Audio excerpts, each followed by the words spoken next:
Hi, I'm Anna. My life changed drastically 5 years into my marriage with Paul. We were a typical couple. I was a teacher, and he was a manager at an energy company.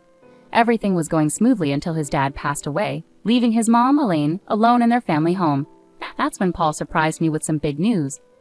"Anna, we need to talk," Paul said one night, sounding very serious. I stopped scrolling on my phone and looked at him. "What's wrong? Is everything okay?"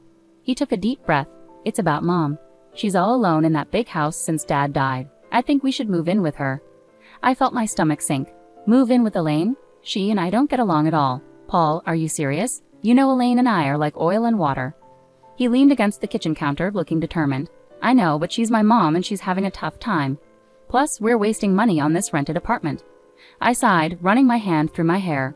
"But this is our space, our home. Moving in with your mom is a completely different situation." Paul's voice sounded more desperate. "Please, Anna, it's not just about the space. It's about family. Mom needs us." I bit my lip, feeling trapped. "Does your mom need us, or do you need your mom?" He frowned. "That's not fair, Anna. I'm not asking you to live in a bad place. It's a big house, with plenty of room for all of us." I crossed my arms, feeling the tension rise. "And what about our life here? Just give everything up because Elaine says so." Paul's tone became firmer. "It's not like that, and you know it. I'm thinking about what's best for everyone." I shot back, "Everyone or just Elaine?" He threw his hands up in frustration. "Damn it, Anna, can't you just try to see the bigger picture here?" I glared at him. "I am looking at the bigger picture, Paul. Our life, our independence, not just playing happy families in that gloomy old house of hers." The argument went in circles, but eventually I gave in, for Paul, for the sake of peace. But deep down, I dreaded every bit of it. Moving day came, and it was as uncomfortable as I had imagined. Elaine's house was this big old structure with rooms that echoed and a constant chill in the air. Elaine greeted us with a stiff smile. "Welcome to my home. I expect you to respect my ways." I forced a smile, trying to keep the peace. "Of course, Elaine. We appreciate you letting us stay." But living with Elaine was like living with a hawk. She had a comment for everything. "Don't put the dishes away like that," or "You're overwatering the plants." It was relentless. One night, after a particularly harsh critique of my cooking, I exploded to Paul in our room. "I can't do anything right for your mother. It's like living with a drill sergeant." Paul rubbed his temples, looking equally frustrated. "Anna, just give it time. She's old and set in her ways." I threw my hands up. "Great, so we just tiptoe around her until the end of time." He didn't have an answer, and honestly, neither did I. This house, with its constant surveillance and Elaine's scrutinizing eyes, was suffocating. Life at Elaine's house was becoming more challenging by the day. Just when I thought I could manage, Paul dropped another bombshell. It was a quiet Sunday afternoon, and I was seeking solace in the garden when he approached me. "Anna, we need to talk." I looked up, a knot forming in my stomach. "What is it now, Paul?" He took a deep breath. "I think you should quit your job and stay home. We're spending a lot on a nurse and housekeeper for Mom. It would be more practical." I stood up, feeling anger flare up inside me. "Quit my job? Paul, I love teaching. It's not just about the money." He ran his hand through his hair, sounding tense. "I know, but think about it. It would make things easier here." I shook my head, feeling disbelief. "So I just become a full-time maid and nurse? That's not the life I want." Paul's voice rose. "It's not about what we want, Anna. It's about what's practical. My mom needs us." I glared at him. "No, your mom needs you. I didn't agree to be her caretaker." He shot back. "Well, things change, Anna. We need to adjust." That word felt like a slap. I cherished my job, my independence. This wasn't adjusting. This was sacrificing. "You know what, Paul? Fine, I'll do it, but don't expect me to be happy about it." He sighed, seeming relieved. "Thank you, Anna. It means a lot." But it didn't feel like a victory. It felt like I was losing a part of myself. Quitting my job was tough, and the days that followed were even tougher. Now I was a full-time housekeeper, nurse, and cook. Elaine, as always, had something to say about everything. One day I snapped. Elaine was criticizing the way I ironed her clothes, and I couldn't take it anymore. "Elaine, can you just stop? I'm doing my best here," I said, my voice trembling with frustration. She looked surprised. "Well, I'm sorry if I have standards, Anna." I threw the iron down. "I'm not your servant, Elaine. I'm your son's wife. I'm here trying to help, and all you do is criticize me." There was a tense silence, and then Elaine's expression softened slightly. "I know you're trying, Anna. I'm just used to things being a certain way," Elaine said softly. I sighed, feeling some of the tension ease. "I understand, Elaine, but I have my own way of doing things too." From then on, things improved slightly. Elaine toned down her criticisms, and I made efforts to respect her preferences. It was a fragile peace, but better than constant conflict. As time passed in Elaine's house, the atmosphere grew more strained, almost suffocating. Paul became increasingly distant and withdrawn. He was often late from work, and when he was home, he seemed to disappear into the spare room as if it were his refuge. One evening, unable to bear the silence and distance any longer, I confronted Paul in the kitchen. "Paul, what's going on with you? You're hardly present, and when you are, it's like you're not even my husband anymore." He avoided eye contact, absent-mindedly stirring his coffee. "Work's a nightmare right now, Anna. Just piles of stress." I leaned against the counter, arms folded. "I understand stress, Paul, but it feels like you're shutting me out. You're physically here, but emotionally, you're somewhere else." He sighed heavily, still focused on his coffee. "I don't know what you want me to say, Anna. I'm overwhelmed with everything going on." I wanted to believe him, to empathize, but a part of me felt there was more to his distance. Then there was Lucy, Paul's sister, who seemed determined to add to the tension. Each visit from her felt like a test. She'd look around the house with disdain and comment, "Still stuck in this old place, huh?" I usually held my tongue, but one day her comments hit a nerve.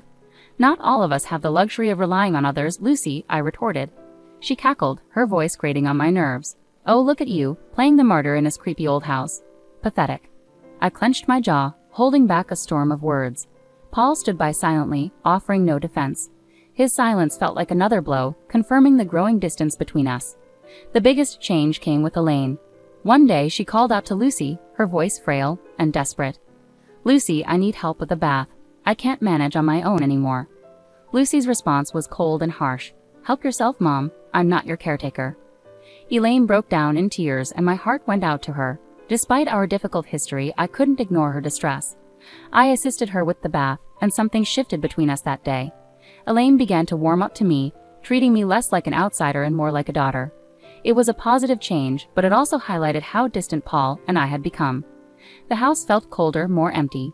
Despite Elaine's growing warmth towards me, the silence between Paul and me seemed to echo off the walls, widening the gap between us every day. Paul's late nights at work became routine, and our conversations dwindled to mere whispers of what they used to be. During one of these fleeting exchanges, Paul dropped a bombshell. "Anna, I got an apartment near work," he said casually. I nearly dropped the dish I was cleaning. "An apartment? Why would you do that?" He leaned against the doorframe, avoiding my eyes. "It just makes sense, Anna. It saves me the commute, especially with the late hours." Anger and confusion surged through me. "And you decided this without talking to me? Are we just roommates now?" He shrugged, his indifference cutting deep. "I thought you'd be happy. Less stress about me coming home late." I shook my head in disbelief. "Happy, Paul? This feels like you're leading a double life. What's next? You'll tell me you have a second family?" He sighed, rubbing his forehead. "Don't be dramatic, Anna. It's not like that." I wanted to press him further, to break through his nonchalance, but I knew it would be fruitless. The conversation ended there, like many of our conversations those days. The real shock came a few days later during a candid conversation with Elaine. We were in the living room, enjoying a rare moment of calm, when she suddenly said, "You know, Paul didn't buy that apartment with his own money." I looked at her, puzzled. "What do you mean?" She hesitated, then continued, "He used my savings. He said it was an investment. He even put it in my name." I felt my heart sink. "He's been using your money, and you're okay with this?" Elaine shrugged, a sad look in her eyes. I couldn't refuse. "He's my son, but I thought you should know." I was speechless. Paul's secret apartment was one thing, but using his mother's savings under the guise of an investment. It felt like the man I married was slipping away, replaced by this stranger with secrets and deception. A few days later, I confronted Paul about it. "Paul, why didn't you tell me the apartment was bought with your mom's money?" He was unapologetic, almost defiant. "Because I knew you'd react like this. It's an investment, Anna. It's not a big deal." I couldn't believe his audacity. "Not a big deal? You're risking your mom's savings and keeping it from me. What else are you hiding?" He turned away, ending the conversation with a dismissive wave. "You wouldn't understand, Anna. It's business." Business. That word felt like a gulf between us, an excuse for everything that was straining our marriage. Living in Elaine's old, gloomy house was wearing on me. The walls, once lively, now echoed with a solemn tone, and every creaking floorboard seemed to hold secrets. One day I reached my limit. "Elaine, have you ever considered renovating the house?" I asked during breakfast. "It could use a bit of updating." Elaine looked up from her tea, surprised. "Renovate? I haven't thought about that in years. It's such a big undertaking." I nodded, feeling a surge of optimism. "I know, but it could really brighten things up. Maybe start with a fresh coat of paint or some new wallpaper. Elaine pondered it for a moment. Well, I suppose it wouldn't hurt to breathe some new life into this old place. But are you sure you're up for it? I smiled, excited for the opportunity. Absolutely. It'll be a positive change. And so it began. I threw myself into the renovation, painting walls, choosing wallpapers, and even attempting to restore some of the old furniture. It was hard work, but it felt rewarding, like I was breathing new life into the house, and in a way, into myself. One day while I was busy with paintbrush in hand, Paul walked in. He looked around, his expression one of shock and disbelief. "What in the world, Anna? What are you doing to Mom's house?" I stood up, wiping sweat from my brow. "I'm renovating, Paul. As I told Elaine, it's time this place got some love and attention." Paul's face reddened. "You had no right to start changing things without consulting me. This is our family home, not some DIY project." My temper flared. "Our home? When was the last time you cared about this place, Paul? I'm trying to improve it." He took a step closer, his voice rising. "You're overstepping, Anna. You always take charge and ignore everyone else's feelings." I stared at him, feeling frustrated. "Take charge? Paul, I'm trying to make this place better. Maybe if you spent more time here, you'd understand." Before Paul could respond, Elaine entered the room. "What's all this commotion about?" Paul turned to her. "Mom, did you know about this? About her changing the house?" Elaine glanced between us, then back to Paul. "Yes, I did, and I support Anna's efforts. This house needed a change, and she's doing a wonderful job." Paul looked stunned. "But it's our family home." Elaine interrupted him firmly. "It's my home, Paul, and I want this. Anna has every right to do what she's doing." With anger simmering, Paul stormed out, leaving Elaine and me in an uneasy silence. I felt a mix of relief and sorrow. The house was evolving, yet the rift between Paul and me seemed to widen further. Then came the day Elaine suffered a stroke, flipping our world upside down. I witnessed her sudden decline, her words slurred, her body weakening. Panic gripped me as I called for help, my voice trembling with fear. At the hospital, the harsh reality hit. Elaine required constant care. I turned to Paul for support, but he remained distant, his eyes void of the concern a son would typically have. "Anna, I can't handle this. I have enough on my plate," he said, his tone cold. I was stunned. "You can't handle this, Paul? She's your mother." He shrugged, his words cutting deeply. "Yeah, and she's been a burden for years. This is just the final straw." I couldn't contain my disgust. "She's not a burden, Paul. She's family. She needs us." His laugh was bitter. "Us? No. Anna, she needs you. I've got other things to deal with." I was left speechless, my admiration for him crumbling. I took on the responsibility of caring for Elaine.